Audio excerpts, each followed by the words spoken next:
as we enter the week before prediction week here at Crain & Company, we thought we would bring a little appetizer to you and give you our most overrated and underrated teams from a win total standpoint from each conference. So today, we're going to start with the SEC.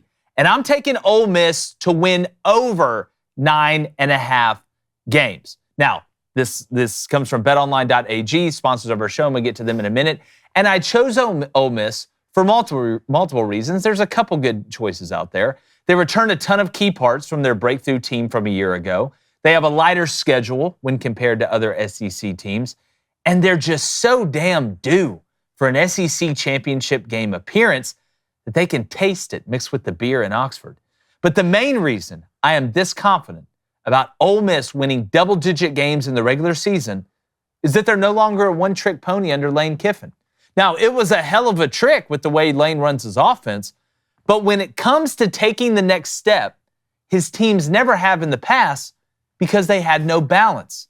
The defense couldn't get the stops they needed against the big dogs and in crucial situations. Last year's team showed them cracking the door to being a good defense. I think this year's team is going to burst all the way through it.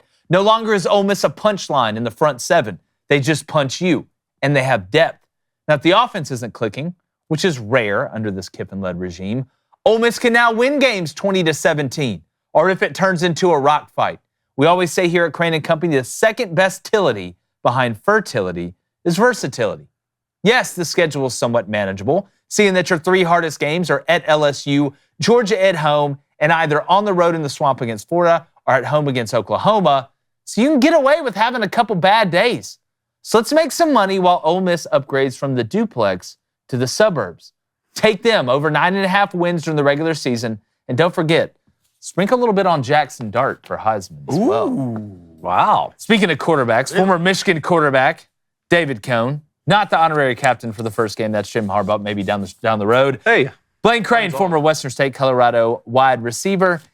David, when it comes to an underrated team to win more games than what their Vegas total has out there, who do you have? No, thank you for asking. I'm going to go a different direction than Ole Miss, even though I like that. This will you be like the that? You third feel good about time. that? This will be the third time in 4 years that they go over double digits. If they do, even though it feels weird to say Ole Miss is underrated when they're ranked 6, which the highest preseason ranking for Ole Miss since 1970. Yep. In 52 years. Legit but expectations. For me, underrated, I'm going to go a different direction. I'm going to go with Florida. The Florida Gators, and here's why. I don't hate this pick at all. Because there's the narrative that's been created is because of how tough the schedule is, which it's not only the toughest in the country, we were ranking it last week against some of the toughest that we've ever seen. Because of how tough the schedule is, and because Billy Napier hasn't figured it out yet, and they went 5-7 a year ago, that they're a terrible football team. And they're not a terrible football team. They're really good in the front seven, and Graham Mertz showed us what he was able to do last year. I think his throwing motion, his technique, like he's an incredible player. They're going to have skill position guys on the outside. But here's the thing to keep in mind. If Florida, even if they lose the last 5 games of their season, which is Georgia, Texas, LSU, Ole Miss, and Florida State, and they lost the last 5 a year ago, they have an opportunity to go over the 4.5 win projection. And that's what they're at. That's 4.5. So even if they go 5-7 like a year ago, and even if Billy Napier is fired in the middle of the season, which is very possible, you'd still hit the over on this right now. That was if I didn't pick Ole Miss, I was going to take Florida to win over 4.5 games. I think it could possibly be the best bet on the board. The only reason I decided to take Ole Miss over Florida is that going through the schedule, disaster could happen at Florida. They could still win 5 games if Billy Napier get fired, like you mentioned. But I'm sitting there looking at that Ole Miss schedule, and yep, Georgia at home is going to be tough. You look at their non-conference, not really that difficult. Your road games outside of going to LSU really aren't that bad. Not saying that South Carolina is easy, right? But when you look at Ole Miss's schedule, it would almost be hard for them to go 9-3 if they just play well. One more last comment on Florida. As tough as the schedule is, they do have over half of their games in Gainesville, in the swamp, which is one of the greatest home field advantages that there is. And then keep in mind the Georgia game is always neutral site. So, look, you got to figure out a way to beat Kentucky in Gainesville. Have to. You just do. You got to figure out a way to beat Mississippi State. That is one of your road games. You got to beat them. Central Florida at home in Gainesville. Like, you have to win those games. You have to beat Miami. If you're even... look, they may not beat Miami. They may not beat Miami, but if they lose to Miami in week 1, could they still win 5 games? Yes. I think they could. Could they still go 5 do you feel confident about Florida winning? Sanford, obviously. Well, I didn't say confident. I'm just saying. I mean, Mississippi State. I'm saying from a football analyst. Who are you going to be better than? So if they lose to Miami and Texas A&M, which again, even Texas A&M's in Gainesville, so that is a home game. Right. Even if you lose those 2 and you beat Sanford and Mississippi State, you start 2-2. You got to beat Central Florida. You got to start 3-2. Which you should be a little bit better. Look, Tennessee, you go on the road in Knoxville. They're going to be starting. They're going to be starting a young quarterback. They're going to be starting a young quarterback. They could win that football game. Kentucky, you got to beat Kentucky in Gainesville. And then you get beat up for 5 weeks.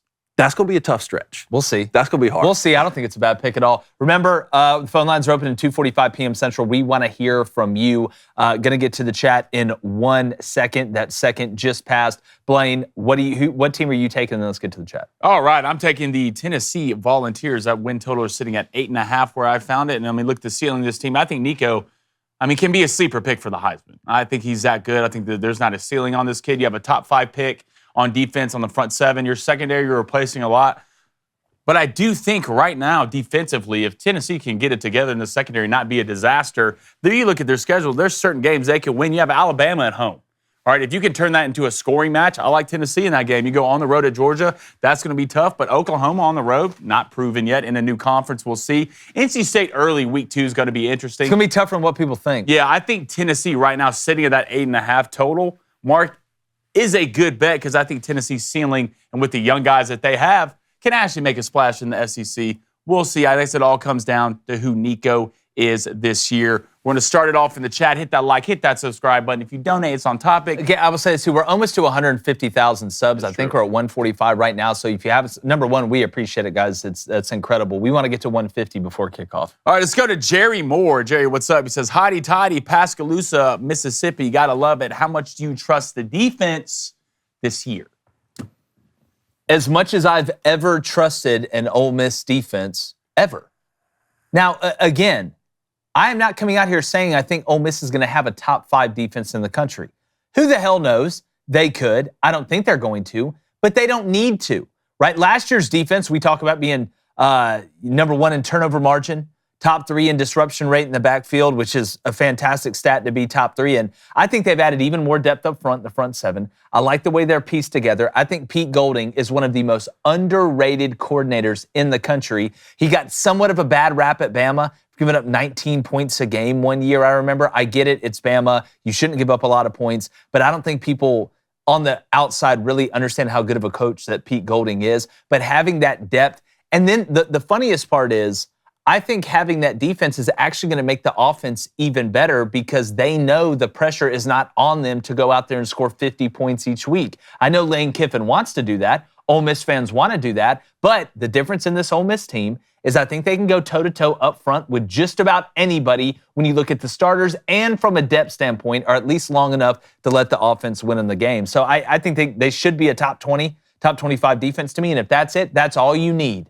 That's it. With Lane Kiffin, with what that offense brings back, with Jackson Dart, with that offensive line, with the weapons on the outside, if you can have a top 25 defense at Ole Miss, yeah, put them in a math classroom, they're a problem. Let's go to the DC. He says Vandy is underrated. I'm going to be honest, guys. I think I see 3 wins on that schedule. I went through it today, too, just because I thought, hey, is there a way to pick Vanderbilt here? Are they at 3.5 or 2.5? I saw it at 2.5. But, again, even in the non-conference, Virginia Tech's in the non-conference. I don't think they're winning that one. Okay, Georgia State's in the non-conference. Georgia State I would feel better about. I like Del McGee taking that job after Sean Elliott took the second line of tight ends job after being the head coach there, which is kind of a new path that's being carved out.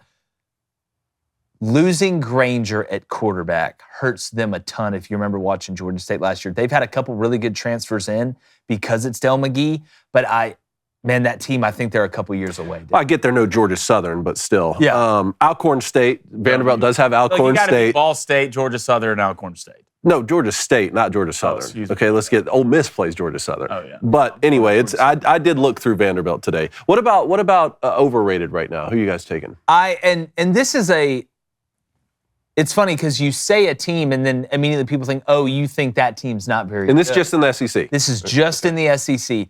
I think Texas at 10.5 wins in the regular season is a little steep for me. Yeah.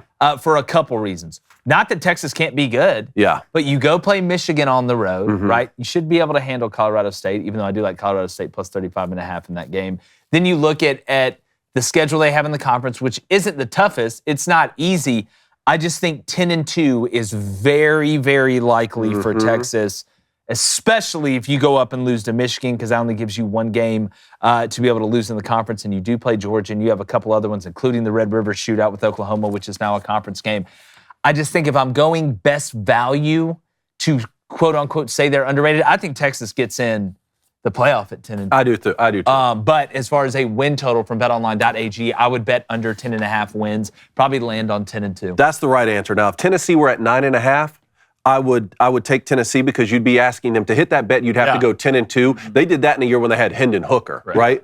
They're at 8.5 though at BetOnline. And if LSU were at 9.5, I think that would be very interesting. But right now they're at a dead even 9, which I think LSU could go 9-3. So to me, the answer is Texas at 10-2 for all the reasons, or at 10.5. 10.5. Like they got to win 11 because that means you can only lose one game. Now Texas was given some gifts with the scheduling. There's no Alabama. There's no LSU. There's no Ole Miss on there. And when you do play Georgia, you get them at home. But like you talked about, going on the road to play Michigan, I don't care how much they lost. They're going to have one of the best defenses in the country. They're going to run the ball 50 times right at you in that game. That's going to be a dogfight. Oklahoma, okay, Texas had a better team, I thought, than Oklahoma last year. Oklahoma won the Red River Shootout, so that's never a guarantee. And then Texas A&M at the very end of the season in College Station. So you'd have to go 11-1, which they could do, but I just think 10-2 is more likely. The under would hit on that, and they'd still make the college football I don't think playoff. there's any way they go 11-1 and lose to Michigan. Actually, at 10-2, they could still, depending on what the 2 is, you could potentially still find yourself in the conference championship. Without a doubt. If you lose to Michigan early and then drop, let's say, a conference game to Georgia or maybe even A&M on November 30th there in Kyle Field. Who do you got, Blaine? Oh, I got, and this isn't a homer take, and overrated is such a... Alabama's going to be really good at the game of football. No one's doubting that here. But their over-under is 9.5. And there's a couple of questions we look at this Alabama team. New coach. You lost Caleb Downs on defense. How's that secondary going to be? And you look at their schedule. 9.5, you got Tennessee on the road.